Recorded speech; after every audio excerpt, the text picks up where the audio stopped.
Viewers, ఎలా ఉన్నారు? అందరూ బాగున్నారు కదా? నేను కూడా చాలా చాలా బాగున్నాను. తిరుమలకి వెళ్ళాము.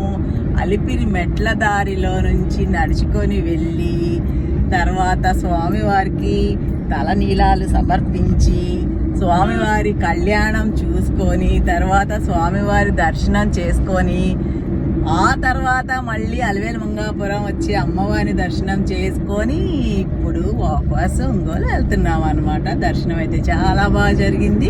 తర్వాత ఇంకోటి ఏంటంటే చిన్న ఇన్ఫర్మేషన్ ఏంటంటే, మామూలుగా అంతకుముందు కళ్యాణం చేయించుకున్న వాళ్ళకి చక్కగా వడ దద్దోజనం అవంతా ఏమి ఇవ్వట్లేదు. నార్మల్ లడ్లే 2 ఇస్తున్నారనమాట. పెద్ద లడ్డు కూడా, కళ్యాణ లడ్డు కూడా ఇవ్వలేదు మాకు. నార్మల్ 2 లడ్లు ఇచ్చారు. వడలు కావాలంటే గురువారం 10:30 దాకా దొరుకుతాయంటండి. ఎవరికైనా వడలు కావాలి అనుకుంటే ఎవ్రీడే 10:30 వరకు, పొద్దున్న 10:30 వరకు వడలు దొరుకుతాయి. గురువారం మాత్రం జిలేబీ కావాలనుకున్న వాళ్ళకి గురువారం మాత్రం జిలేబీ దొరుకుతుంది అనేసి చెప్పారనమాట కౌంటర్లో. మాకైతే వడలు దొరకలేదు. ఎందుకంటే మేము లడ్డూలకు వెళ్ళేటప్పటికే మధ్యాహ్నం అయిపోయింది అనమాట. సో ఎవరికైనా వడలు కావాలనుకుంటే పొద్దున్నే వెళ్ళేసి 10:30 లోపల తీసేసుకోవచ్చు. అదనమాట.